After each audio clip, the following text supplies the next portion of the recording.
ബിജുചേട്ടാ നമസ്കാരം. നമസ്കാരം. ധർമ്മസ്ഥല ധർമ്മസ്ഥല എന്ന വിഷയത്തിൽ നമ്മൾ ന്യൂസ് ഇന്ത്യ മലയാളം നമ്മൾ രണ്ടുപേരും കൂടെ നയിക്കുന്ന ചർച്ച ഇതേവരെ 2 ചർച്ചകൾ മാത്രമേ നയിച്ചിട്ടുള്ളൂ. അതായത് 2 വീഡിയോ സ്റ്റോറികൾ മാത്രമേ നമ്മൾ അതിൽ ചെയ്തിട്ടുള്ളൂ.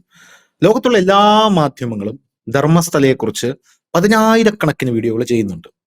ഓൺലൈൻ മാധ്യമങ്ങളായിക്കോട്ടെ, സാറ്റലൈറ്റ് മാധ്യമങ്ങളായിക്കോട്ടെ, പതിനായിരക്കണക്കിന് വീഡിയോസ് ചെയ്യുന്നുണ്ട്. പക്ഷേ ധർമ്മസ്ഥലയുടെ കേസിൽ നമ്മൾ ചെയ്ത ആദ്യ വീഡിയോയിൽ നമ്മൾ പറയുന്നുണ്ട് ധർമ്മസ്ഥലയ്ക്ക് പിന്നിൽ ഒരു ഗൂഢാലോചന ഉണ്ടായിരുന്നു. അത് അവിടെയുള്ള റിയൽ എസ്റ്റേറ്റ് മാഫിയയുമായി ബന്ധപ്പെട്ട ഗൂഢാലോചനയാണ്. ഈ സ്ഥലത്തിന്റെ ഒരു സാങ്ക്ടിറ്റി പൊളിക്കാനുള്ള ഒരു നീക്കമാണ്. ഇതിന്റെ പിന്നിൽ വേറെ ചില ശക്തികൾ ഉണ്ടായേക്കാം എന്ന് നമ്മൾ വളരെ കൃത്യമായിട്ട് പറഞ്ഞു. എങ്കിലും നമ്മൾ അവിടെ ഒരു നമ്മുടെ നിലപാട് വളരെ ക്ലിയർ ആയിരുന്നു. കാരണം നമുക്കറിയാമല്ലോ, ഈ ഹൈന്ദവ ആരാധനാലയങ്ങൾക്ക് നേരെയൊക്കെ ആരോപണങ്ങൾ ഉന്നയിക്കാൻ വളരെ എളുപ്പമാണ്. വളരെ എളുപ്പമായിട്ട് ആരോപണങ്ങൾ ഉന്നയിച്ച് അങ്ങ് പോവുക, അങ്ങ് കൈ കഴുകി കളയുക. പക്ഷെ ഈ ആരോപണങ്ങൾ ഉന്നയിക്കുമ്പോൾ അത് ഹൈന്ദവ വിശ്വാസികൾക്കിടയിൽ ഒരു സ്പ്ലിറ്റ് ഉണ്ടാക്കും. കാരണം ഏറ്റവും കൂടുതൽ ആശയയുദ്ധം നടക്കുന്നത് ഈ ഹൈന്ദവ വിശ്വാസികൾക്കിടയിലാണ് ആണല്ലോ. അതായത് ഒരു കാര്യത്തിൽ ഒരാൾ വിശ്വസിക്കുമ്പോൾ അത് എന്തുകൊണ്ട് നീ വിശ്വസിക്കുന്നു എന്നുള്ളൊരു ചോദ്യം ഒരു ഹൈന്ദവ വിശ്വാസി ചോദിക്കും. മറ്റുള്ള മതങ്ങളെ പോലെയല്ല, അവർക്ക് അങ്ങനെ ചോദിക്കാനുള്ള ഒരു പ്രൊവിഷൻ ഇല്ല. പക്ഷെ ഇത് എന്തുകൊണ്ട് അത് വിശ്വസിക്കുന്നു, എനിക്ക് ഇതിൽ വിശ്വസിച്ചുകൂടെ, അങ്ങനെയൊക്കെ ചോദിക്കുന്നത് കൊണ്ടും ഈ ധർമ്മസ്ഥല പോകുന്നവർക്ക് പോകാം, പോകാത്തവർക്ക് പോകണ്ട, അങ്ങനെയുള്ള ഒരു സെറ്റപ്പ് ആയതുകൊണ്ടും ഈ ആരോപണം അവിടെ കിടക്കുന്നത് കൊണ്ട് വർഷങ്ങളോളം, അതായത് തലമുറകളോളം ഈ ഇവിടെ പോകുന്ന ആൾക്കാർ, വിശ്വസിക്കുന്ന ആൾക്കാർക്ക് ഈ ആരോപണങ്ങൾ നേരിടേണ്ടി വരും. ഇവിടെ പണ്ട് മറ്റേ 100 പെൺകുട്ടികളെ കൊന്നു കുഴിച്ചിട്ട് അതൊക്കെ ഉടായ്പാണ്, അതെല്ലാ കാലത്തും അങ്ങനെയാണ്. പക്ഷെ ശബരിമല അങ്ങനെ ആരോപണം നേരിടുന്നുണ്ടല്ലോ. മലയരയ സഭയുടെ അമ്പലമായിരുന്നു എന്നൊക്കെയുള്ള ആരോപണം നേരിടുന്നുണ്ട്. ഇപ്പൊ നമ്മുടെ സദ്ഗുരു, മാതാ അമൃതാനന്ദമയി, എന്തിനു പറയുന്നു, വേറെ പല അമ്പലങ്ങളും ഇത്തരത്തിലുള്ള ആരോപണങ്ങൾ നേരിടുന്നുണ്ട്. അങ്ങനെ ആരോപണങ്ങൾ ഇല്ലാത്ത അമ്പലങ്ങൾക്ക് മേൽ ആരോപണങ്ങൾ ഇവർ കൊണ്ടുവരുന്നുണ്ട്. ഈ പത്മനാഭസ്വാമി ക്ഷേത്രത്തിൽ 1,00,00,000 കോടി രൂപയുടെ നിധി കണ്ടുപിടിച്ചത് അതിനുശേഷം ആ ക്ഷേത്രത്തിനെതിരെ എന്തൊക്കെയാണ് ആരോപണങ്ങൾ വരുന്നത്? അതിഭീകരമായിട്ടുള്ള ആരോപണമാണ്. ഈ നിധി അവിടെ വേട്ടയാടി പിടിച്ചതാണ്, പണ്ട് രാജാവ് കൊന്നൊടുക്കിയതാണ്, മറ്റതാണ് മറിച്ചതാണ് എന്നൊക്കെ പറഞ്ഞ് അങ്ങനെ ഒരുപാട് ആരോപണങ്ങൾ വരുന്നുണ്ട്. അപ്പോൾ നമ്മൾ പറഞ്ഞത് ഈ ആരോപണങ്ങളുടെ ആ ഒരു കറ മായ്ക്കണം, എവിടെയാണോ കുഴിക്കേണ്ടത് അവിടെ കുഴിച്ചു നോക്കണമെന്ന് പറഞ്ഞു. അതുപോലെ അന്വേഷണ സമിതി രൂപീകരിച്ചു, കുഴിച്ചു. അയാൾ പറയുന്ന സ്ഥലത്ത്, പറയുന്ന സമയത്ത്, പറയുന്ന ആഴത്തിൽ, പറയുന്നത്രയും നേരം കുഴിച്ചു. ഒന്നും കിട്ടിയില്ല. അത് രണ്ടാമത്തത് അതായിരുന്നു നമ്മുടെ ചർച്ചാ വിഷയം എന്ന് പറയുന്നത്. ഇപ്പൊ മൂന്നാമത് ധർമ്മസ്ഥല ഈ ശുചീകരണ തൊഴിലാളി ഉണ്ടല്ലോ, അന്നും ഈ ഫസ്റ്റ് വീഡിയോ എടുത്തപ്പോൾ നമുക്കെതിരെ ആ വീഡിയോയുടെ കമന്റിൽ എനിക്ക് തോന്നുന്നു 1000-1500 കമന്റുകൾ വന്നു. ആ കമന്റിൽ പലതും നമുക്കെതിരെയുള്ള കമന്റുകളായിരുന്നു. കൂടുതലും സുഡാപ്പികളായിരുന്നു. എന്നെ തന്നെ 2-3 പേര് വിളിച്ചിട്ട് പറയുന്നത് ധനുഷൻ വിചാരിക്കുന്ന പോലെയല്ല കാര്യങ്ങൾ, ധർമ്മസ്ഥലം അങ്ങനെയല്ല, അവർ പറയുന്നതിൽ എന്തോ കാര്യമുണ്ടെന്നാണ് തോന്നുന്നത്. അതൊരു ഹിന്ദുവിന്റെ ബേസിക് സ്വഭാവമാണ്. ഒരു ഹിന്ദുവിന്റെ ബേസിക് ആയിട്ടുള്ള ഒരു സ്വഭാവമാണ്. ഒന്നിലും അവർ അങ്ങ് അന്ധമായി വിശ്വസിക്കില്ല. എന്ത് കാര്യങ്ങളെയും ചോദ്യം ചെയ്യും. ഇപ്പൊ മഹാഭാരത യുദ്ധത്തിലായിരുന്നാൽ പോലും ഭഗവാൻ അർജുനന് കാര്യങ്ങളൊക്കെ വ്യക്തമായി പറഞ്ഞു കൊടുത്തിട്ടും ഞാൻ പറയാനുള്ളത് പറഞ്ഞു, ഇനി നീ ആലോചിച്ച് ഇത് ക്ലിയർ ആണെന്ന് നിനക്ക് തോന്നുകയാണെങ്കിൽ മാത്രം നീ ചെയ്താൽ മതി എന്ന് പറയും. അതായത് ഒരു കാര്യം പറയുന്നു, ഇവിടെ ഇന്നൊരു സംഭവം ഉണ്ട്, അങ്ങനെ ചെയ്താൽ ഇങ്ങനെ കിട്ടും എന്ന് പറയുമ്പോൾ അത് എങ്ങനെ ചെയ്താൽ ഇങ്ങനെ കിട്ടുമെന്ന് എന്താണ് ഉറപ്പ് എന്നൊരു ഹിന്ദു തിരിച്ചു ചോദിക്കും. അതുപോലെയാണ് ഈ ഇങ്ങനെ ഒരു ആരോപണം അവിടെ വന്നപ്പോൾ എല്ലാവരും പറഞ്ഞു അന്വേഷിക്കണം, ധനുഷ് പറയുന്നത് ശരിയല്ല എന്ന് പറഞ്ഞു. ഞാൻ പറഞ്ഞു ശരി, ആയിക്കോട്ടെ, എന്താണ് തോന്നുന്നത്?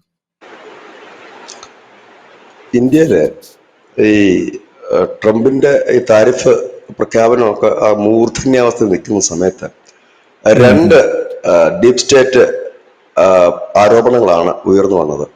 അതിലൊന്ന് മതത്തെ ലക്ഷ്യമാക്കിക്കൊണ്ടും മറ്റൊന്ന് രാഷ്ട്രീയത്തെ ലക്ഷ്യമാക്കിക്കൊണ്ടും. മതത്തെ ലക്ഷ്യമാക്കി കൊണ്ടുവന്ന ഒരു ഡീപ് സ്റ്റേറ്റിന്റെ അജണ്ടയായിരുന്നു ധർമ്മസ്ഥല. പൊളിറ്റിക്സ് ലക്ഷ്യമാക്കി കൊണ്ടുവന്ന ഒരു ഡീപ് സ്റ്റേറ്റ് അജണ്ടയായിരുന്നു നമ്മുടെ രാഹുൽ ഗാന്ധി ഇപ്പോൾ നടത്തിക്കൊണ്ടുവന്നിരിക്കുന്ന വോട്ട് ചോരി. അപ്പൊ ഏതായാലും പതിവ് പോലെ തന്നെ എല്ലാ ഡീപ് സ്റ്റേറ്റിന്റെ ഒരു പൊതു സ്വഭാവം ടൂൾ കിറ്റുകളാണ്. അതായത് സമാന സ്വഭാവമുള്ള വാർത്തകൾ ഒരു ആംഗിളിൽ പടച്ചുവിടുന്ന മാധ്യമങ്ങൾ, ഫേസ്ബുക്ക് പോസ്റ്റുകൾ, മറ്റ് വാട്സപ്പ് അടക്കമുള്ള സോഷ്യൽ മീഡിയയിൽ സമാനമായ ഒരു കോപ്പി പേസ്റ്റ് സാധനം. ഇതിപ്പോൾ ഇന്ത്യക്കാർക്ക് സുപരിചിതമാണ്. ഇപ്പോൾ സേവ് ലക്ഷദ്വീപ് സമരമായാലും മറ്റു പലതിലും നമ്മൾ ഈ സെയിം കണ്ടിട്ടുണ്ട്. ഇതിന്റെ ആദ്യഘട്ടത്തില് ഈ ആരോപണം വലിയ രീതിയിൽ മാധ്യമങ്ങൾ ഉയർത്തിയപ്പോൾ ദേശീയ തലത്തിൽ ഒരു ദേശീയ മാധ്യമം തന്നെയാണ് ഇത് കൊണ്ടുവന്നത്. ഒരു ഹിന്ദു വിരുദ്ധ, BJP വിരുദ്ധ ഒരു മാധ്യമം തന്നെയാണ് ഇതിന് ചുക്കാൻ പിടിച്ച് വന്നത്. ഞാൻ പേര് പറയുന്നില്ല, എല്ലാവർക്കും അറിയാം. അതിൽ അങ്ങനെയാണ് സാധാരണ ഈ ടൂൾ കിറ്റ് ആദ്യം വരുന്നത്. അങ്ങനെയാണ് ഏതെങ്കിലും ഒരു പ്രമുഖ മാധ്യമം ഒരു വാർത്ത കൊടുക്കും, അതിനെ ചുറ്റിപ്പറ്റിക്കൊണ്ട് ബാക്കിയുള്ള മാധ്യമം ഇതെല്ലാം ആളുകൾ ഒരുങ്ങിയിരിക്കുക. ആദ്യം ഒന്ന് തുടക്കമിട്ട് കൊടുക്കും, അത് കഴിഞ്ഞ ശേഷം ഇങ്ങനെയാണ് ഇതിന്റെ ഒരു രീതി ടൂൾ കിറ്റിന്. അതിപ്പോഴല്ല, പണ്ട് പുരാതന കാലം മുതലേ എമ്പാടുമുള്ള ഒരു കാര്യം തന്നെയാണ്. അത് ഇന്ത്യയിൽ മാത്രമുള്ളതൊന്നല്ല. അപ്പം ഇത് വരുന്നു. അതിനുശേഷം കർണാടക ഹൈക്കോടതി 50,000 ചാനലുകൾക്ക്, സോഷ്യൽ മീഡിയ ചാനലുകളടക്കം 50,000 ചാനലുകൾക്ക് ഒരു നോട്ടീസ് അയച്ചു. നിങ്ങൾ അപ്ലോഡ് ചെയ്തിരിക്കുന്ന ഏതാണ്ട് 1.5 ലക്ഷത്തോളം വീഡിയോ ലിങ്കുകൾ നിങ്ങൾ ഡിലീറ്റ് ചെയ്യണം, അല്ലെങ്കിൽ പ്രൈവറ്റ് ചെയ്യണം. കാരണം നിങ്ങൾ വ്യക്തികളെ ടാർഗറ്റ് ചെയ്തുകൊണ്ട് മുമ്പോട്ട് പോകാൻ പറ്റില്ല. കാരണം ഇതിന്റെ അന്വേഷണം നടക്കുന്നവരെ ഈ വാർത്ത ചെയ്യാൻ പാടില്ല. ഒന്ന് ആലോചിച്ച് നോക്കൂ. 50,000 ഓൺലൈൻ മീഡിയ ആണ് ഇതിനു വേണ്ടി രാജ്യമെമ്പാടും വാർത്ത ചെയ്തത്. അവിടെ ഇതിൽ നിന്ന് ഇതങ്ങനെയല്ല സംഭവം എന്ന് പറയാൻ ആർജവം കാണിച്ച നമ്മളെ പോലെ വിരലിലെണ്ണാവുന്ന മാധ്യമങ്ങൾ മാത്രമേ ഉള്ളൂ. എല്ലാ കാലത്തും ഇങ്ങനെയാണ്. നമ്മുടെ സംഖ്യ വളരെ കുറവായിരിക്കും. ഇപ്പൊ നമ്മുടെ സംഖ്യയെങ്കിലും ഉണ്ടെന്ന് പറയാം. മുമ്പ് അതും ഇല്ലായിരുന്നു. ഇപ്പം അതൊരു 100-ൽ 1% മാത്രം വരുന്ന ഒരു എന്താണ് നമ്മൾ പറയുന്നത്, ഒരു ദേശ സ്നേഹം ഉള്ള ചാനലുകളുണ്ട്. ബാക്കി ഏതാണ്ട് 98-97% വരുന്ന എല്ലാവരുടെയും ലക്ഷ്യം മറ്റു പലതുമാണ്. അപ്പൊ ഏതായാലും നമ്മൾ ആദ്യം നമ്മൾ വളരെ കൃത്യമായി തന്നെ പറഞ്ഞു, റിയൽ എസ്റ്റേറ്റ് ആണ് ഇതിന്റെ പ്രശ്നം എന്ന് നമ്മൾ പറഞ്ഞു. അന്ന് താഴെ വന്ന് വലിയ മോശം കമന്റുകളൊക്കെ ഒരുപാട് പേരിട്ട്. അവർ ഈ മോശം കമന്റ് ഇവരോട് നമുക്ക്, അതായത് മോശം അശ്ലീല പദങ്ങൾ ഉപയോഗിക്കാതെ മോശം കമന്റ് ഇടുന്നവരോടോ നെഗറ്റീവ് കമന്റ് ഇടുന്നവരോടോ നമുക്കെന്നും ബഹുമാനം മാത്രമേ ഉള്ളൂ. കാരണം അവരവരുടെ അഭിപ്രായം എന്ന് പറഞ്ഞിട്ട് പോകുന്നുണ്ടല്ലോ, സന്തോഷമുള്ള കാര്യം. ഇത് കാണാത്തവരാണ് പലരും കമന്റ് ചെയ്യുന്നത് എന്നുള്ളതാണ്. കാരണം ആ കമന്റ് വായിക്കുമ്പോൾ തന്നെ നമുക്ക് വ്യക്തമാകും ഈ വാർത്തയുമായി യാതൊരു ബന്ധവുമില്ലാത്ത കമന്റുകളാണ്. അതൊരു ടൂൾ കിറ്റ് പോലെയാണ് വരുന്നത്. ഒരു പ്രത്യേക ഏരിയയിൽ നിന്ന് കുറെ പേര് വരും, അവരൊരു ടൂൾ കിറ്റ് പോലെ സെയിം കമന്റുകൾ ഇട്ടിട്ടങ്ങ് പോകും. കാരണം ഈ വാർത്ത കാണാത്തവരാണത്. കാരണം ഈ നമ്മുടെ ഒരു രീതി എന്ന് പറഞ്ഞു കഴിഞ്ഞാൽ പലരും ഈ കമന്റുകൾ നോക്കി വാർത്ത കാണുന്ന ചിലരെങ്കിലും ഉണ്ട്. അവരെ തെറ്റിദ്ധരിപ്പിക്കാനാണ് ഈ പരിപാടി ചെയ്യുന്നത്. ഏതായാലും അത്തരത്തിലേക്ക് കാര്യങ്ങൾ മുമ്പോട്ട് പോയി. ഇപ്പോൾ ഇതാ ഞാനിത് പ്രതീക്ഷിച്ചിരിക്കുകയായിരുന്നു എന്നാണ് ഇനി ഇങ്ങനെ ഇത് വെളിപ്പെടുത്തുന്നത് എന്നുള്ളത്. രണ്ടാമത്തെ ഒരു കാര്യം പറഞ്ഞതിന് പിന്നിൽ നമ്മൾ അന്നത്തെ വീഡിയോയിൽ പറഞ്ഞതുപോലെ ഒരു റിയൽ എസ്റ്റേറ്റ് മാഫിയ ഇതിന്റെ പിന്നിൽ പ്രവർത്തിക്കുന്നു എന്നറിയണം. ഇനിയിപ്പോൾ ഇന്നലെ നമ്മൾ ആ ഒരു ഭാഗത്തുനിന്ന് കേട്ടൊരു വാർത്ത, ഈ കോർഡിനേഷൻ കമ്മിറ്റി അവരെയും അന്വേഷണ വിധേയമാക്കണം എന്നൊരു വലിയ ആവശ്യം ഉയർന്നു വരുന്നുണ്ട്. ഒരു വലിയ പ്രതിഷേധത്തിലേക്ക് പോകുന്നു. ഏതായാലും ഈ ഉള്ളിയൊക്കെ പൊളിക്കുന്നത് പോലെ ആയിപ്പോയി കാര്യങ്ങൾ എന്ന് പറയാതിരിക്കാൻ കഴിയില്ല. വലിയ കൊട്ടിഘോഷിച്ച് ഈ ധർമ്മസ്ഥലയുടെ ലക്ഷ്യം, അത് കൊണ്ടുവരുമ്പോഴുള്ള ലക്ഷ്യം BJP-യെ ടാർഗറ്റ് ചെയ്യുക, RSS-നെ ടാർഗറ്റ് ചെയ്യുക, ഹിന്ദുവിനെ ടാർഗറ്റ് ചെയ്യുക, നല്ല രീതിയിൽ പ്രവർത്തിക്കുന്ന ആ ക്ഷേത്രം ടാർഗറ്റ് ചെയ്യുക എന്നൊരു ലക്ഷ്യമായിരുന്നെങ്കിൽ ആ ലക്ഷ്യം എങ്ങും എത്തിയില്ല. ഇവിടെ ഞാൻ എടുത്തു പറയാൻ ആഗ്രഹിക്കുന്നത്, വളരെ അഭിനന്ദനം അറിയിക്കുന്ന ഒരു വിഭാഗം ഇന്ത്യയിലെ ഹിന്ദുക്കൾ തന്നെയാണ്. കാരണം ഈ ആരോപണം ഉണ്ടായപ്പോഴൊന്നും അവര് അവിടെ പൊളിക്കുന്നെങ്കിൽ പൊളിച്ചോട്ടെ, അവരന്വേഷിക്കുന്നെങ്കിൽ അന്വേഷിച്ചോട്ടെ, കുഴിക്കുന്നെങ്കിൽ കുഴിച്ചോട്ടെ എന്ന് പറയുന്ന ഒരു വലിയ മനസ്സ് അതെന്നും എക്കാലവും ഈ രാജ്യത്തെ ഹിന്ദുക്കൾ കാണിച്ചിട്ടുള്ളതാണ്. അങ്ങനെ പറഞ്ഞവർ മാറിയെന്നും ഇത് ആലോചിക്കണം. ഈ ധർമ്മസ്ഥല എന്ന് പറയുന്നത് കർണാടകത്തിലെ ഏറ്റവും സെൻസിറ്റീവായ ഒരു ഏരിയയാണ്. ഒരു തീപ്പൊരി വീണാൽ തന്നെ പൊട്ടിച്ചിതറുന്ന അനവധി ഹിന്ദു സംഘടനകളുണ്ട്. അതായത് ഈ സംഘപരിവാറൊന്നും അല്ലാതെ തന്നെ ഒരുപാട് ഹിന്ദു സംഘടനകളുണ്ട്. അതുകൂടാതെ മറ്റു മതത്തിലുള്ള സംഘടനകളുണ്ട്. പോപ്പുലർ ഫ്രണ്ടിലും ഒക്കെ വലിയ ശക്തിയുള്ള സ്ഥലങ്ങളുമൊക്കെയാണ് അതിന്റെ പരിസരങ്ങൾ. ഈ ധർമ്മസ്ഥലയിലുണ്ടെന്നല്ല പറയുന്നത്, അതിന്റെ പരിസരങ്ങളുമൊക്കെയാണ്. അവിടെ മുമ്പൊക്കെ ഒരുപാട് രാഷ്ട്രീയ കൊലപാതകങ്ങളൊക്കെ നടത്തുകയുമാണ്. അപ്പൊ വേണമെങ്കിൽ അതൊരു ചെറിയ തീപ്പൊരി വീണമെങ്കിൽ കത്തിച്ച് വിടാമായിരുന്നു. പക്ഷെ അപ്പോഴും ഹിന്ദു സമൂഹം അതിനെ ക്ഷമയോടുകൂടി കാത്തിരുന്നു. അവരതിന്റെ ഒരു എൻഡിന് വേണ്ടിയിട്ട്, ഒരു ക്ലൈമാക്സിന് വേണ്ടിയിട്ട് അവർ കാത്തിരുന്നു. ആ ക്ലൈമാക്സ് ആണ് ഇപ്പോൾ വന്നിരിക്കുന്നത്. ഇനി ധർമ്മസ്ഥലയെ കുറിച്ച് ഇപ്പോൾ നമ്മുടെ മാധ്യമങ്ങളിലൊന്നും ദിവസങ്ങളോളം ചർച്ച ചെയ്ത ഒരുത്തം പോലും ഇപ്പൊ വാർത്ത ചെയ്യുന്നു. ഇതാണ് നമ്മുടെ മാധ്യമങ്ങളുടെ ഒരു പ്രധാന കുഴപ്പം. ഫോളോ അപ്പ് എന്ന് പറയുന്നത് ജേർണലിസത്തിൽ ഇമ്പോർട്ടന്റ് ആയിട്ടൊരു കാര്യമാണ്. പക്ഷെ ഒരിക്കലും ഫോളോ അപ്പ് ചെയ്യാറില്ല. പ്രധാനപ്പെട്ട ഒരു വാർത്ത ഉണ്ടാക്കി പുകയുണ്ടാക്കുക, പിന്നീട് ആ പുകമറയിൽ കൂടെ ഇവരാണ് ആദ്യം രക്ഷപ്പെടുന്നത്, ഈ കൊണ്ടുവരുന്നവന്മാര് വാർത്ത, എന്നിട്ട് അവരങ്ങ് മുങ്ങും, എന്നിട്ട് പിന്നീട് ഇതൊന്നും അറിഞ്ഞില്ലേ എന്ന് പറഞ്ഞ് മുമ്പോട്ട് പോകുന്ന ഒരു രീതിയാണ്. നമ്മൾ എന്തായാലും കൃത്യമായി തന്നെ ഫോളോ അപ്പ് ചെയ്തിരുന്നു. തുടക്കവും കഴിഞ്ഞ ദിവസവും ഇപ്പോ ഇതും ചെയ്തിരുന്നു. ഇനി ഇതിന്റെ ആംഗിൾ മാറും. എന്തായിരുന്നു ധർമ്മസ്ഥലയ്ക്കെതിരെ ഉയർന്നു വന്നൊരു വികാരം, ആ വികാരം നേരെ തിരിയുകയാണ്. ഇവിടെ ശ്രദ്ധിക്കേണ്ട ഒരു കാര്യമുണ്ട്. ഈ വിവാദം കൊണ്ടുവന്നവർക്ക് ഒരു ലക്ഷ്യമുണ്ടായിരുന്നു, ഒരു കലാപത്തിന് ഒരു ലക്ഷ്യമുണ്ടായിരുന്നു. അവർക്ക് കർണാടകത്തിലടക്കം ഒരു സംഘർഷം, ഒരു വർഗീയ സംഘർഷത്തിന് ലക്ഷ്യമുണ്ടായിരുന്നു. പക്ഷെ അതെന്തായാലും അമ്പേ ചീറ്റി എന്ന് മാത്രമല്ല, ഇപ്പോ ആ ധർമ്മസ്ഥലയുടെ വലിയ വാർത്തകളോ കാര്യങ്ങളോ ഒന്നും ആർക്കും ചെയ്യാനുള്ള ആംബിയർ ഇല്ല എന്നുള്ളതാണ്. ഇപ്പൊ അതിനിപ്പോ ചെയ്തുകൊണ്ടിരിക്കുന്ന പണി കർണാടകത്തിൽ എവിടെങ്കിലുമൊക്കെ ആരെങ്കിലും മരിച്ചു കഴിഞ്ഞാൽ അതൊരു വലിയ വാർത്തയാക്കാണ്. ഇപ്പൊ ഈ സ്വന്തം നാട്ടിൽ മരിക്കുന്നത് ആണ് ആദ്യം നോക്കേണ്ടത്. പകരം വേറെ സംസ്ഥാനത്തിൽ ഇന്ന് ചിത്രദുർഗിൽ ഒരു പെൺകുട്ടി മരിച്ചു എന്ന് പറഞ്ഞ് വാർത്ത നല്ലതാണ്, അങ്ങനെ കൊടുക്കുന്നത് നല്ലതാണ്. ഇനി അതിന്റെ പേരിൽ എന്തൊക്കെയായിരിക്കും വാർത്ത ചമച്ച് വരുന്നത് എന്ന് നമുക്ക് അറിയില്ല. അല്ല, ഇതില് ഈ ധർമ്മസ്ഥലയില് വേറൊരു വിഷയം ഉണ്ടല്ലോ. ഈ ധർമ്മസ്ഥല വിഷയം നടന്നപ്പോ ഒരുപാട് പേര് എന്റെ മകളെ കുറെ നാൾ മുമ്പ് കാണാനില്ലായിരുന്നു, ആ മകളെ ധർമ്മസ്ഥലയിൽ കുഴിച്ചിട്ടു എന്നൊക്കെ പറഞ്ഞ് പോലീസ് അന്വേഷിച്ചു പോയപ്പം ഇവന് അങ്ങനെ ഒരു മകളേ ഇല്ല, ഇവന് മകളേ ഇല്ല. അതാണ് ഇതിന്റെ ഏറ്റവും വലിയ പ്രത്യേകത. പിന്നെ വേറൊരു ഒരുത്തനുണ്ട് ചോദിച്ചോട്ടെ, ഈ മനാഫ് എന്ന് പറഞ്ഞു, നമ്മളെ ലോറി ഉടമ മനാഫ്. അർജുന്റെ മരണവുമായി ബന്ധപ്പെട്ട് ഈ ലോറി പുഴയിലല്ല കിടക്കുന്നത്, മണ്ണിന്റെ അടിയിലാണ് കിടക്കുന്നത് എന്ന് പറഞ്ഞ് വലിയ ഷോ കാണിച്ച ഒരുത്തനുണ്ട്. അപ്പൊ ഇവൻ ഒരു യൂട്യൂബ് ചാനലൊക്കെ ആ സമയത്ത് തുടങ്ങി വലിയ ഫേമസ് ആയിരുന്നു. ഇയാള് ഈ ധർമ്മസ്ഥല ആക്ഷൻ കമ്മിറ്റി അംഗം എന്ന പേരിൽ ചാനൽ ചർച്ചയിൽ സജീവമാണ്. ധർമ്മസ്ഥല ആക്ഷൻ കൗൺസിൽ എന്ന് പറഞ്ഞൊരു ആക്ഷൻ കൗൺസിൽ ഇയാൾ രൂപീകരിച്ച് ധർമ്മസ്ഥലയിൽ തമ്പടിച്ച് ധർമ്മസ്ഥലയ്ക്കെതിരെ ഇയാൾ യൂട്യൂബ് വീഡിയോകൾ ചെയ്തുകൊണ്ടിരിക്കുകയാണ്. അപ്പോൾ ഇയാളുടെ ഇടപെടലാണ് ഈ മലയാളി മാധ്യമങ്ങളിൽ ഈ വിഷയം സജീവമായി ചർച്ച ചെയ്യാൻ ഉണ്ടായ കാരണമെന്നാണ് വിലയിരുത്തൽ. പോരാത്തതിന് ആ മലയാള മാധ്യമങ്ങളിൽ ഈ വിഷയങ്ങൾ എത്തിക്കാനുള്ള ഒരു ടൂളായിരുന്നു ഇയാളെന്നും പറയപ്പെടുന്നുണ്ട്. കഴിഞ്ഞ ദിവസം ഇയാളൊരു പെൺകുട്ടിയെ അവിടെ കാണാതായി. ആ പെൺകുട്ടി ധർമ്മസ്ഥലയിലാണെന്ന് പറയുമ്പോൾ ആ പെൺകുട്ടിയുടെ ഫോട്ടോ ചോദിച്ചപ്പോൾ ആ പെൺകുട്ടിയുടെ ഫോട്ടോ ഇയാളുടെ കയ്യിലില്ല. പോരാത്തതിന് ഈ കാണാതായ പെൺകുട്ടിയുടെ അമ്മ തൻ്റെ അണ്ടറിലാണ് ഇപ്പം താമസിക്കുന്നത് എന്നുള്ളൊരു വ്യാജ കഥ ഇയാൾ പടച്ചു വിടുന്നുണ്ടായിരുന്നു. പോരാത്തതിന് എനിക്കിപ്പോൾ അത്യാവശ്യം പവറുണ്ട്, 5 മാസം മുമ്പ് ജസ്റ്റിസ് ഫോർ സൗജന്യയുടെ ആളുകൾ തന്നെ സമീപിച്ച് വിഷയത്തിൽ ഇടപെടാൻ ആവശ്യപ്പെട്ടെന്ന് ഇയാൾ പറയുന്നുണ്ട്. അങ്ങനെയുള്ള ഒരുപാട് കാര്യങ്ങൾ ഇയാൾ പറയുന്നുണ്ട്.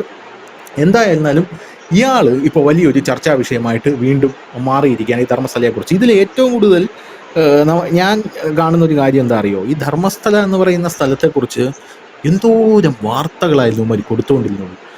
അത് അത്യധികം ഹീനമായിട്ടുള്ള രീതിയിലായിരുന്നു വാർത്ത കൊടുത്തുകൊണ്ടിരുന്നത്, അത്യധികം ഹീനമായിട്ട്. ഏഷ്യാനെറ്റ് ന്യൂസൊക്കെ അവിടെ പോയി തമ്പടിച്ച് കിടന്ന് വാർത്ത ചെയ്യായിരുന്നു.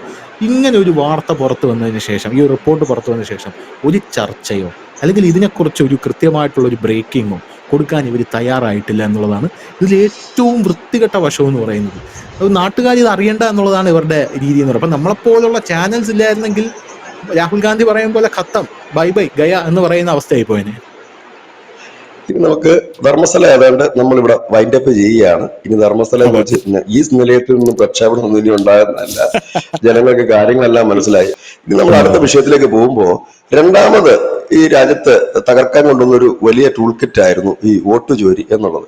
അന്നും നമ്മളൊരു വീഡിയോ ചെയ്തു, പ്രേക്ഷകർക്ക് ഓർമ്മയുണ്ടാകും.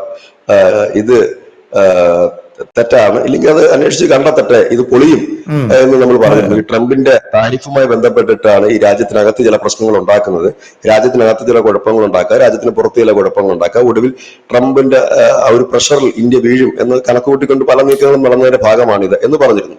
ഇപ്പോൾ അത് കുറച്ചുകൂടി വ്യക്തമാകുകയാണ്. ഈ രാഹുൽ ഗാന്ധി പറഞ്ഞ 1-2 കാര്യങ്ങൾ തുടക്കത്തിലെ പാളി, പിന്നീട് അത് കഴിഞ്ഞ് നമ്മുടെ മാധ്യമ സമൂഹങ്ങൾ പോയിട്ട് ഒരുപാട് വോട്ട് ചോറിയുടെ കഥയൊക്കെ എടുത്തു. ഏറ്റവും ദിവസം കേരളത്തിൽ വേണം അവർ ആദ്യം അന്വേഷിക്കാൻ. കാരണം ഓരോ സ്ഥലങ്ങളിലും അനവധി കള്ളവോട്ടുകൾ കേരളത്തിലുണ്ട്. ഇത് ആദ്യമായിട്ടുള്ള സംഭവം അല്ലത്. കാരണം ഇവിടെ ഏറ്റവും കൂടുതൽ കള്ളവോട്ട് ചേർത്തിരിക്കുന്നത് UDF LDF തന്നെയാണ്. കാരണം അവരായിരുന്നു കാലങ്ങളോളം ഭരിച്ചുകൊണ്ടിരുന്നത്.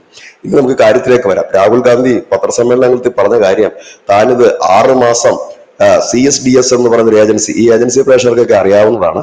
ഇലക്ഷനൊക്കെ വരുമ്പോൾ ഈ ഏജൻസി ചില വെളിപാടുകളൊക്കെ നടത്തും. ഇത്ര സീറ്റ് അവർക്ക്, ഇത്ര സീറ്റ് ഇവർക്ക്. പൊളിറ്റിക്കൽ അനലിസ്റ്റ് സർവേ നടത്തുന്ന ഏജൻസിയൊക്കെയാണ് ഇവര്, ഇന്റർനാഷണൽ സംഘടനയൊക്കെയാണ്. അപ്പം അവര് 6 മാസം റിസർച്ച് ചെയ്തിട്ട് ആണ് എനിക്ക് കണക്ക് തന്നത് എന്ന് പറഞ്ഞു. കഴിഞ്ഞ ദിവസം ഈ കേസ് മഹാരാഷ്ട്ര ഹൈക്കോടതി വരികയും ചെയ്തു. അവർ പറഞ്ഞു ഡീറ്റെയിൽസ് കൊണ്ടുവരാൻ പറഞ്ഞു. അപ്പോഴാണ് ഈ സംഘടനയുടെ ചെയർമാനാണെന്നാണ് ഞാൻ വിശ്വസിക്കുന്നത്, പേര് ഞാൻ പെട്ടെന്ന് ഓർക്കുന്നില്ല, ഡയറക്ടർ പേര് സഞ്ജയ് കുമാർ, അദ്ദേഹം വന്നിട്ട് പറഞ്ഞു, എനിക്ക് തെറ്റുപറ്റിപ്പോയി, നീ കണക്കിനത് കുറെ പെശകുണ്ട്.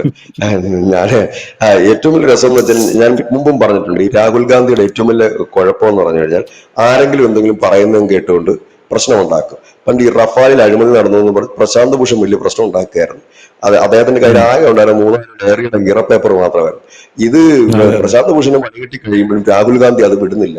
ആ കീറ പേപ്പർ തൂക്കിയെടുത്തോണ്ടാണ് നേരെ സുപ്രീം കോടതി ചെയ്തത്. സുപ്രീം കോടതി കണ്ടം വഴി ഓടിച്ചു. പിന്നെ കോടതി പോയി നാണം കിടന്ന അദ്ദേഹത്തിന് ഒരു പുത്രി അല്ലാത്തത് കൊണ്ട് ആ ഒരു പ്രശ്നമില്ലായിരുന്നു. ധനുഷിന് ഓർമ്മയാണ്, ആ സമയത്താണ് ഈ രാഹുൽ ഗാന്ധി ഒരു വേദിയിൽ വെച്ചിട്ട് ഈ പോക്കറ്റിൽ, ജീൻസിന്റെ പോക്കറ്റിൽ കൈയിടുമ്പോൾ ഈ കൈ പോക്കറ്റിന്റെ ദ്വാരമുണ്ടായിരുന്നു, ആ ദ്വാരത്തിൽ അതെ കൂടെ അതെ അതെ പുറത്തേക്ക് വരുന്നത് കണ്ടോ. എന്റെ പുറത്തേക്ക് കയ്യിൽ വരുന്ന ഒന്നുമില്ല, പിന്നെ പിന്നെ പിന്നെ ഒന്നുമില്ല. ഉം. അപ്പൊ ആ വിഷ്വൽ ആരും മറക്കത്തില്ല, അത് ആ സംഭവമായിരുന്നു. എന്റെ ഉം. കയ്യിലുണ്ട് തെളിവ് എന്ന് പറയും. എന്റെ കൈ ശുദ്ധമാണെന്ന് കാണിക്കാനാണ് ഈ പോക്കറ്റിൽ വീണത്, അപ്പുറത്തേക്ക് തള്ളിയത്. അളിയൻ ഇപ്പൊ അകത്ത് പോകും കേട്ടോ, അതും കൂടെ നമ്മൾ ഈ പ്രേക്ഷകരെ ഒന്ന് അറിയിക്കുകയാണ്. അതിലേക്ക് കുറ്റപത്രം അയ്യോ, അയാൾ അകത്ത് കൊടുത്തിട്ടുണ്ട്. പോകാൻ പാടില്ല. അയാൾ അകത്ത് പോകാൻ പാടില്ല. കഴിഞ്ഞ ദിവസം ഒരു ട്വീറ്റ് ഞാൻ കണ്ടു. രാഹുൽ ഗാന്ധി പറയാണ് എന്റെ ജീവൻ ആപത്തുണ്ട്, ഏത് നിമിഷവും എന്റെ ജീവൻ മരണപ്പെടാം. എന്റെ താഴെ ഒരു മലയാളി പോയി കമന്റ് ഇട്ടിരിക്കുകയാണ്, നീ ഇനി തൂങ്ങിച്ചാവാനായിട്ട് കെട്ടി തൂങ്ങിയാൽ പോലും BJP കാര്യം വന്ന് നിന്നെ അകത്തിറക്കി ആശുപത്രിയിൽ എത്തിച്ചോളും. അകത്ത് പോകാൻ പാടില്ല രാഹുൽ ഗാന്ധി. അപ്പൊ ഈ CSDS എന്ന് പറയുന്ന ആ ഒരു ഉം. ഏജൻസി ആണ്. ആ ഏജൻസി ഉം. ഏതാണെന്നും കൂടെ നമ്മൾ തിരക്കുമ്പോഴാണ് ഇതിന്റെ ഒരു വ്യാപ്തി അറിയുന്നത്. ഇത് ഉം. തിങ്ക് ടാങ്ക് ഇനിഷ്യേറ്റീവ് എന്ന മൾട്ടി ഫണ്ടിങ് ഏജൻസിയാണ് ഇവർക്ക് ഫണ്ട് ചെയ്യുന്നത്. തിങ്ക് ടാങ്ക് ഉം. ഉം. ഉം. ലോകമെമ്പാടും ഇത് കണക്കുള്ള കുൽസിത പ്രവർത്തനങ്ങൾക്ക് ഫണ്ട് ചെയ്യുന്ന ഒരു ഇനിഷ്യേറ്റീവ് ഉം. മൾട്ടി ഫണ്ടിങ് ഏജൻസിയാണ് തിങ്ക് ടാങ്ക്. ഉം. അവര് ഉം. ഉം. ആണ് ഇതിനകത്ത് ഫണ്ട് ചെയ്യുന്ന ആരൊക്കെയാണെന്ന് വെച്ചാൽ, ഒന്ന് കനേഡിയൻ റിസർച്ച് സെന്റർ IDRC എന്ന് പറയുന്ന ഒരു ഉം. സംഘടന. ഇവരെല്ലാം കൂടെ ഈ CSDS കൊടുത്തിരിക്കുന്ന ഫണ്ട് എത്രയാണെന്ന് അറിയാവോ? ഉം. 11.5 കോടി രൂപയാണ് കൊടുത്തിരിക്കുന്നത്. 11.5 കോടി ഉം. രൂപയാണ് കൊടുത്തിരിക്കുന്നത്. ഈ ഫണ്ട് കൊടുക്കുന്ന എന്തിനാണ്? എല്ലായിടത്തും വീതിച്ചു കൊടുക്കണം, മാധ്യമങ്ങൾക്ക് കൊടുക്കണം, പിന്നെ ചോരി ഉം. ഉം. യാത്രയ്ക്ക് വേണ്ടിയിട്ടുള്ള ചെലവ് ചെയ്യണം, പിന്നെ നമ്മുടെ വാർത്ത, ഇതെല്ലാം കൂടെ അവർ മുടക്കിയിരിക്കുന്നു. ഇനി ഉം. ഡീപ് സ്റ്റേറ്റിന്റെ ഒരു ടൂൾ കിറ്റ് ആയിട്ട് ഇത് പ്രവർത്തിക്കുന്നു. ഇന്ത്യൻ ഗ്രാമങ്ങൾ ഇതിനു മുമ്പ് ഒരു പണി ചെയ്തിട്ടുണ്ട്. ഇന്ത്യൻ ഉം. ഗ്രാമങ്ങളിലെ മുസ്ലിങ്ങളുടെ ജീവിതം, ആ ദുരിത ജീവിതം വിശദീകരിക്കുന്നതിന് വേണ്ടിയിട്ടൊരു മീഡിയ കൊള്ളാൻ സൃഷ്ടിക്കുന്നതിന് വേണ്ടിയിട്ട് അവർക്ക് കിട്ടിയ തുക ഉം. $50,000 തുകയാണ്. ഈ ഫോർഡ് എന്ന് പറയുന്ന ഒരു വലിയ NGO ആണ് ഇതിനെല്ലാം വേണ്ടിയിട്ടുള്ള ഫണ്ട് മുടക്കുന്നത്. ഇപ്പൊ തന്നെ കാര്യങ്ങൾ ക്ലിയർ അല്ലേ? അതായത് അതെ. ഈ വലിയൊരു ടൂൾ കിറ്റ്, ആ ടൂൾ കിറ്റ് ഇറക്കി. ഇത് ഇന്ത്യയില് ഇപ്പൊ പഴയതുപോലെ ഏൽക്കുന്നില്ല. കാരണം നമ്മളെ കണക്ക് ചുരുക്കം ചില മാധ്യമങ്ങളെങ്കിലും സത്യം തുറന്നു പറയാൻ രംഗത്ത് വരുന്നത് കൊണ്ട് മാത്രമാണ് ഇത്തരം കള്ളക്കഥകൾ പൊളിഞ്ഞടുങ്ങി പോകുന്നു, ആയുസില്ലാത്ത പോകുന്നു. അന്നും നമ്മൾ ഈ വാർത്ത ചെയ്തപ്പോൾ പറഞ്ഞു രാഹുൽ ഗാന്ധിയുടെ ഈ യാത്ര എങ്ങും എത്തത്തില്ല, പൊളിഞ്ഞടുങ്ങിപ്പോകും എന്ന് പറഞ്ഞു. ഈ ഒരു വാർത്ത വന്നതിന് ശേഷം പിന്നെ നമ്മൾ കേൾക്കുന്ന ബീഹാറിൽ രാഹുൽ ഗാന്ധിയുടെ യാത്രക്കിടയിൽ ഒരു ആക്സിഡന്റ് സംഭവിച്ചു. ഏതോ ഒരു പോലീസ് ഉദ്യോഗസ്ഥന്റെ ജീപ്പുമായി പിടിച്ചു ബന്ധപ്പെട്ടു. തെറിപ്പിച്ചു, ഗുരുതരമായിട്ട് അപ്പൊ കിടക്കുക തന്നെ പുള്ളി. പുള്ളി യാത്ര നിർത്തിവെച്ചു, സ്റ്റോപ്പ് ചെയ്തു. ഉം. എപ്പോഴാണ് സ്റ്റോപ്പ് ചെയ്തത്? ആ സമയവും ഈ പറയുന്ന ഈ CSDS ഡെപ്യൂട്ടി ഡയറക്ടർ വാർത്താ സമ്മേളനം നടത്തിയ സമയവും കൂടെ ഒറ്റ ഉം. സമയത്താണ് ഇതെല്ലാം സംഭവിക്കുന്നത്. മുങ്ങി അവിടെ നിന്ന്. ഇപ്പൊ അദ്ദേഹം വീണ്ടും ദില്ലി വന്നിട്ടുണ്ട്. രാഹുൽ ഗാന്ധി തൽക്കാലത്തേക്ക് ഒരു ഷോർട്ട് ബ്രേക്ക് കൊടുത്തിട്ട് അദ്ദേഹം ഉം. ഇന്ന് വരേണ്ട അയ്യോ, കാര്യമുണ്ട് അപ്പൊ യാത്ര അദ്ദേഹത്തിന്. കാരണം നിർത്തിയോ? ഇല്ല, യാത്രയ്ക്ക് ഒരു താൽക്കാലിക വിരാമം കൊടുത്തുകൊണ്ട് ഇന്നെത്തുന്ന പ്രധാനപ്പെട്ട കാര്യം ഒന്നും രാജീവ് ഗാന്ധിയുടെ ഇതും കൂടെയാണ്, ഓർമ്മ ദിനം കൂടിയാണ്. അപ്പം അതും ഉം. കൂടെ ഉം. വെച്ചിട്ടാണ് അദ്ദേഹം ഇന്ന് ദില്ലിയിൽ എത്തിയിരിക്കുന്നത്. പാർലമെന്റ് ഉണ്ട്, അങ്ങനെ കുറെ കാര്യങ്ങൾ ഉം. ഉള്ളതുകൊണ്ടാണ് അദ്ദേഹം എത്തിയിരിക്കുന്നത്. അപ്പം ഈ അടുത്ത സമയത്ത് 2024 മൂന്നാം മോദി മന്ത്രിസഭയുടെ കാലത്ത് ആദ്യമായി ഉം. കൊണ്ടുവന്ന 2 ടൂൾ കിറ്റുകൾ, ഒന്ന് ഹിന്ദുമതത്തെ ലക്ഷ്യം വെച്ചുകൊണ്ട് ഒരു കലാപത്തിന് ശ്രമിക്കാൻ വേണ്ടി കൊണ്ടുവന്ന ധർമ്മസലയും, ഒപ്പം തന്നെ ഉം. വോട്ട് മോഷണം എന്ന് പറഞ്ഞ് നമ്മുടെ മാധ്യമങ്ങളെല്ലാം കൊട്ടിഘോഷിക്കുകയും എല്ലാവരും പോസ്റ്റ് ഇട്ട് മെഴുകുകയും ചെയ്ത CSDS റിപ്പോർട്ട് അടക്കം അതിന്റെ മുതലാളി മുങ്ങിയിരിക്കുന്നു എന്ന് ബിസിനസ് സമേതം അറിയിക്കുന്നു. ഇനി രാഹുലിന്റെ യാത്ര അതെ. തുടരുകയോ അവസാനിപ്പിക്കുകയോ ചെയ്യാം. കാരണം അദ്ദേഹം തുടരുമെന്ന് തന്നെയാണ് ഞാൻ പ്രതീക്ഷിക്കുന്നത്. കാരണം ബീഹാർ ഇലക്ഷൻ ആണ്. കാരണം ഒരു യാത്ര ഉം. കൊണ്ട് ഒരു ഇലക്ഷൻ ക്യാമ്പയിനും കൂടെ നടക്കും, അത് അദ്ദേഹം അതുകൊണ്ട് ഉം. തുടരും. ഇനി ഇത് ഞാനിത് തുടക്കം മുതൽ ശ്രദ്ധിക്കുന്ന ഒരു കാര്യം, രാഹുൽ ഗാന്ധിയുടെ ഈ ആരോപണം നമ്മൾ എപ്പോഴും ശ്രദ്ധിക്കേണ്ട ഒരു കാര്യം, ഈ പ്രധാനപ്പെട്ട വാർത്തകൾ കൊണ്ടുവരുമ്പോൾ നമ്മുടെ മീഡിയാസ് ഒക്കെ കൊണ്ടുവരുമ്പോൾ ആദ്യം നാഷണൽ ഉം. മീഡിയാസ് നമ്മൾ ശ്രദ്ധിക്കണം. അവരിത് ടേക്കപ്പ് ചെയ്യുന്നുണ്ടോ, അവരിത് അതെ ഹെഡ്സിൽ അതെ അതെ. ക്യാരി ചെയ്യുന്നുണ്ടോ എന്ന് നമ്മൾ ശ്രദ്ധിച്ചു കഴിഞ്ഞാൽ കാര്യം ക്ലിയർ ആണ്. ഏതൊരു സാധാരണപ്പെട്ടവനും മനസ്സിലാകും. ഇതിന് വല്ല മണിപ്പൂര് അവർ ക്യാരി അധികം ചെയ്ത് ആദ്യമൊക്കെ 1-2 കൊടുത്ത് നിർത്തി. ഈ ഉം. ഛത്തീസ്ഗഡിൽ മറ്റേ കന്യാസ്ത്രീകൾ ആക്രമണമല്ലേ, അത് എങ്ങും ഒരു ഉം. വാർത്തയായില്ല. കാരണം ഇത് ഛത്തീസ്ഗഡിനെ ഉം. സംബന്ധിച്ച് പുതിയ സാധനമല്ല ഇത്, ഇതാണ്. അപ്പം ഇവിടെ താങ്കളവർ പറയും ഇത് ദേശീയ അന്തർദേശീയ മാധ്യമങ്ങളിൽ വലിയ വാർത്തയാണ് എന്ന് പറയുമ്പോൾ ആലോചിക്കേണ്ട, അത് ഇപ്പോഴത്തെ ഒരു കാലഘട്ടത്തിൽ എല്ലാ മനുഷ്യരുടെയും കയ്യിൽ മൊബൈൽ ഉള്ളതാണ്. അവരുടെ വിരൽത്തുമ്പിൽ തന്നെ എല്ലാ വാർത്തയും കിട്ടും. നമ്മളടക്കം അങ്ങനെ തന്നെയാണ്. നമ്മൾ എപ്പോഴും പറയുന്നൊരു കാര്യമുണ്ട്, ഞങ്ങൾ പറയുന്നത് അതെ. മാത്രമല്ല സത്യം, നിങ്ങൾ ചെക്ക് ചെയ്യണം. അത് ചെക്ക് ചെയ്യാൻ നമുക്ക് ഓപ്ഷൻസ് ഇപ്പോൾ വളരെ ഈസി അവൈലബിൾ ആണ്. നെറ്റ് ഉണ്ട്, ഉം. നല്ല സ്പീഡും ഉണ്ട്. നമുക്കത് സെർച്ച് ചെയ്ത് കഴിഞ്ഞാൽ ഏത് വാർത്തയും നമുക്ക് കിട്ടും. അപ്പൊ ഏതായാലും വ്യസന സമേതം രണ്ടും ഏതാണ്ട് കൂട്ടിക്കെട്ടി എന്ന് പറയേണ്ടിയിരിക്കുന്നു. ഏതായാലും ഈ 2 വാർത്തകളെ കുറിച്ച് ഇനി നമ്മളൊരു ഈ നിലയത്തിൽ നിന്ന് ഇനി സംപ്രേഷണം ഒന്നുമില്ല. കാരണം നമ്മൾ പറഞ്ഞ ആ പോയിന്റ് അക്ഷരം പ്രതി ശരിയാണ് എന്നിപ്പോൾ തെളിഞ്ഞിരിക്കുകയാണ്. എന്തായാലും ഈ ഒരു വിഷയത്തിൽ ഒരു അപ്ഡേറ്റ് കൂടെ പറഞ്ഞു നിർത്താം. നമ്മുടെ യൂട്യൂബേഴ്സ് എല്ലാം ഈ രാഹുൽ ഗാന്ധിയുടെ വോട്ട് ചോറിക്ക് അനുകൂലമായിട്ട വീഡിയോകളെല്ലാം ചറവറാൻ ഡിലീറ്റ് ചെയ്തുകൊണ്ടിരിക്കുകയാണ്. ആ ഒരു റിപ്പോർട്ടൂടെ ഇപ്പോൾ പുറത്തു വരുന്നുണ്ട്. അപ്പം ഞാൻ ഈ ധ്രുവ് റാഠിയുടെ ചാനൽ എടുത്ത് നോക്കിയായിരുന്നു. പുള്ളിക്കാരൻ അതിനെക്കുറിച്ച് വീഡിയോയേ ഇട്ടിട്ടില്ല എന്നുള്ളതാണ്. വിവരമുള്ള ആരോ വിളിച്ച് പറഞ്ഞെന്നാണ് എനിക്ക് തോന്നുന്നത്. രാജ്യത്ത് പണിയാവും ഭാവിയിൽ എന്ന് തോന്നുന്നു. എന്തായാലും വോട്ട് ചോറിയും ധർമ്മസ്ഥലയും രണ്ടും പൊളിഞ്ഞ് പാളീസായി. താങ്ക് യു ചേട്ടാ.